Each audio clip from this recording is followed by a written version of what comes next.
Welcome to the IA on AI podcast, part of the Audit Podcast Network, where we bring you weekly updates on AI from the internal auditor's perspective. Hey, everybody. Thanks for joining us today. I was catching up with Sandra Minivar Sudith. She was a guest on the Audit Podcast, episode 46. It took forever. Forgot we have like 300 episodes. It took a very long time to scroll through and found that episode. But she's been the director of cybersecurity, audit, and compliance at Visa for about 5 years now. When she was on the Audit Podcast, she was the chief audit executive at the Texas Department of Motor Vehicles. So we were just catching up, all things great and wonderful, what's going on in your world.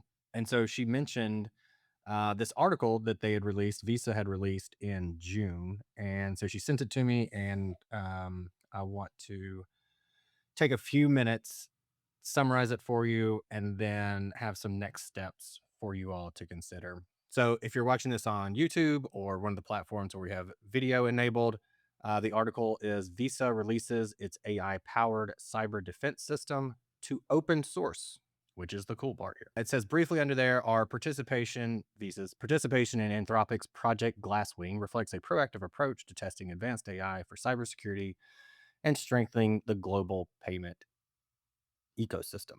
So basically, Anthropic, the company that has Claude, they have a program called Project Glasswing. It's like a defensive cybersecurity initiative.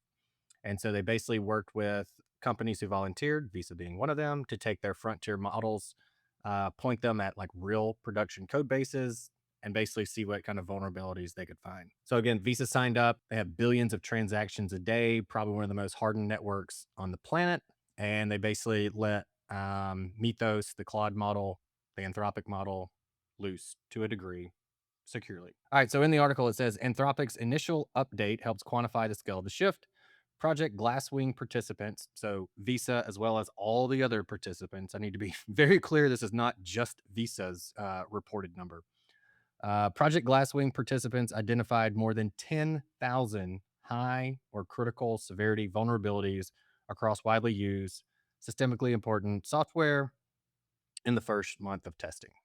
And if you read the article, there's 3 lessons kind of learned from this. High fidelity analysis at system scale, mean time to adapt matters more than time to detect, and supply chain risk is rising. I'm going to hang out with this mean time to adapt lesson that they learned.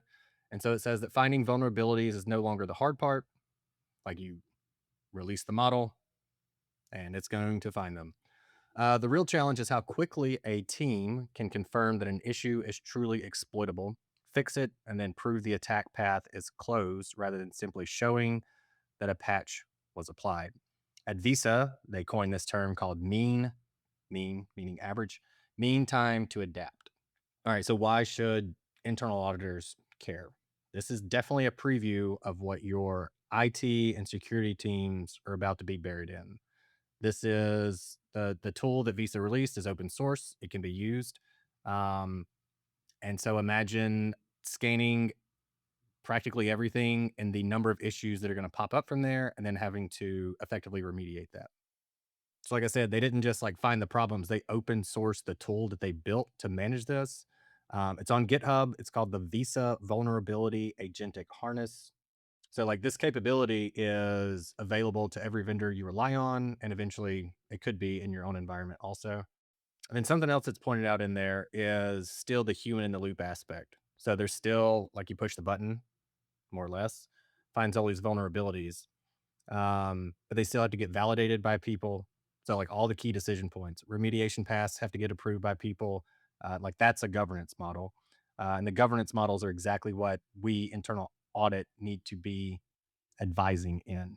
So from the risk side of this, like if your organization starts using these tools, these agentic tools for scanning code, prioritizing risk, and even maybe proposing some fixes, like somebody has to be there to go, who's accountable when the agent's wrong? What's the human checkpoint?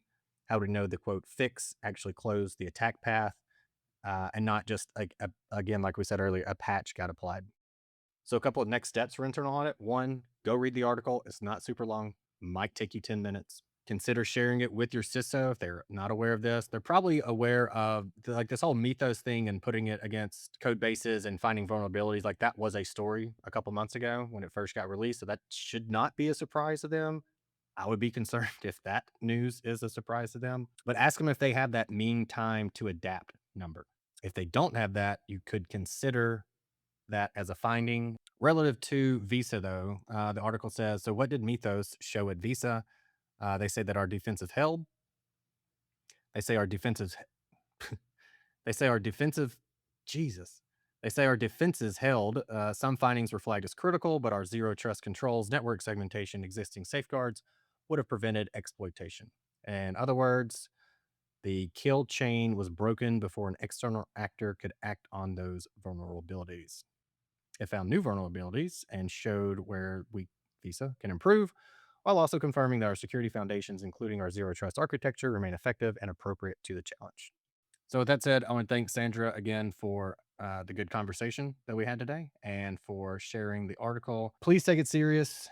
Please talk to your CISO and your IT folks. Make sure they're aware of this and make sure they understand the risks of even rolling something like this out internally. And obviously, hopefully, the important role that internal audit should play in this. Thank you for listening, and be sure to follow the link to greenskiesanalytics.com in the show notes and schedule time to see how Green Skies can make the hype of AI a reality in your internal audit department.